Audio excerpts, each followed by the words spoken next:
मुंबई के मानपुर मंडाला इलाके में एक अधेड़ उम्र की औरत पर गोलियों से किया हमला और उतारा मौत के घाट। हिंदुस्तान डेली से सराज शेख की स्पेशल रिपोर्ट।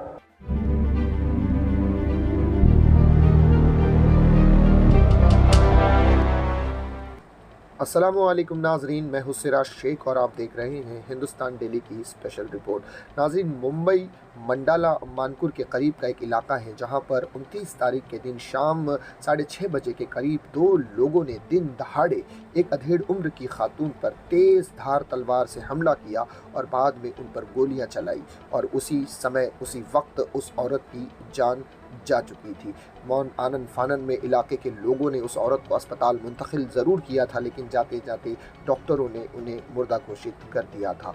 और वहीं इन तमाम मामलों की एफआईआर जब पुलिस स्टेशन में मानपुर पुलिस स्टेशन में दर्ज कराई गई, आनन फानन डीसीपी साहब जो कि जोन 6 लगता है इस पुलिस स्टेशन का, और वहाँ के डीसीपी साहब हेमराज राजपूत साहब ने 14 टीमों को मुंतकिल किया और उन 14 टीमों ने 24 घंटे के अंदर अंदर इन दोनों आरोपियों को महाराष्ट्र के एक इलाके से गिरफ्तार किया और आज पुलिस कस्टडी में वो आरोपी हैं और उनसे मज़ीद पूछताछ जारी है। 6 तारीख तक के लिए उन्हें पुलिस रिमांड में रखा गया है। अब सवाल ये उठता है कि ये वारदात को किस बुनियाद पर अंजाम दिया गया। तो पुलिस वालों ने बताया कि दोनों गुटों के दरमियान आपसी रंजिश चल रही थी पिछले 2-2.5 महीने से।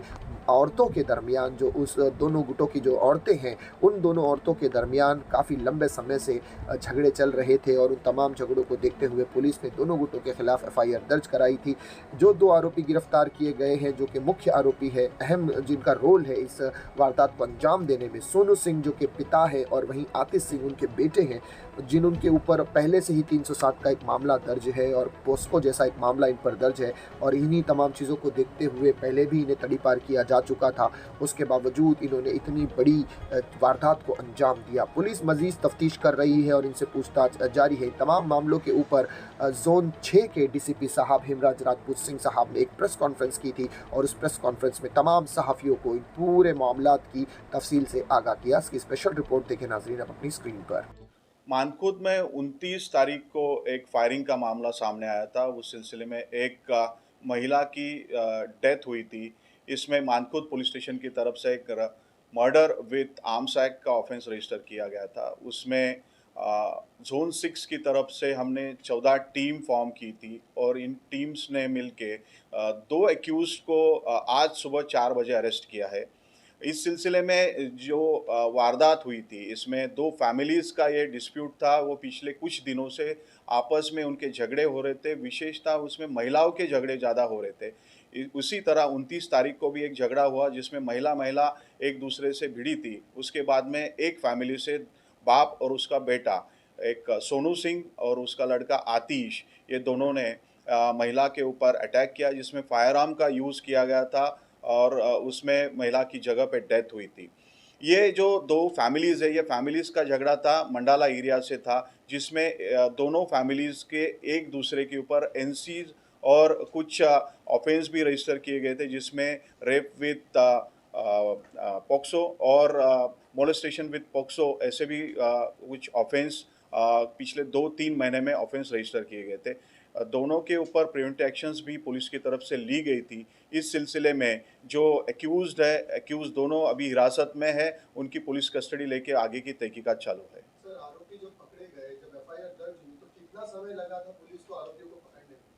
जी, ये जो वारदात हुई थी, ये 29 तारीख 6:30 बजे हुई थी और 24 घंटे के भीतर हमने दोनों एक्यूज़ को अरेस्ट किया है। तो क्या सिर्फ इसमें मानपुर पुलिस स्टेशन की टीम ने वर्कआउट किया या इसके अलावा अदर पुलिस स्टेशन भी इंक्लूड था? इस सिलसिले में मैं खुद 29 तारीख के शाम से मानखुद एरिया में मौजूद था और पूरे ज़ोन 6 से 10 टीम और मानखुद पुलिस स्टेशन की 4 टीम, ऐसे टोटल 14 टीम इसमें काम कर रही थी और इसमें से 3 टीम को ये दोनों एक्यूज़ को हिरासत में लेने के लिए कामयाब हुई। लेकिन उस सिलसिले में बैक ऑफिस में काफ़ी इस सिलसिले में काफ़ी टीम्स काम कर रही थी। सर, जैसे कि आरोपी पकड़े गए हैं, 24 घंटे में आप लोगों ने अरेस्ट किया है, तो क्या इससे पहले भी ऐसे कोई बड़ी वारदात में आरोपी इंक्लूड है और आर्म्स इनके पास आया कहाँ से? क्या कुछ तफ्तीश में इस बात का पता चला है?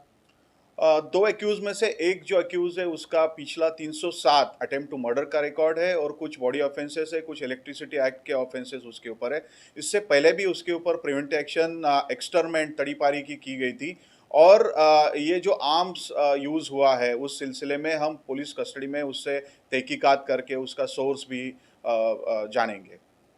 ये ज़ोन 6 की तरफ से इस साल 4 महीनों में अब तक 2 एमपीडीए की कार्रवाई हुई है, 2 मौका की कार्रवाई हुई है। इसके अलावा 57 जो एक्यूज़्ड है उनको हमने एक्सटर्न किया है, तड़ीपार किया है मुंबई एरिया से। सोनू सिंह का एक लड़का पॉक्सो केस में फरार था, क्या उसको भी अरेस्ट किया गया? इस केस के सिलसिले में एक जो लड़का था वो भी एक्यूज था पहले के एक केस में। तो आज अभी उस सिलसिले में उसको भी हमने हिरासत में लिया। आगे की कार्रवाई उसके बारे में भी हम कर रहे हैं।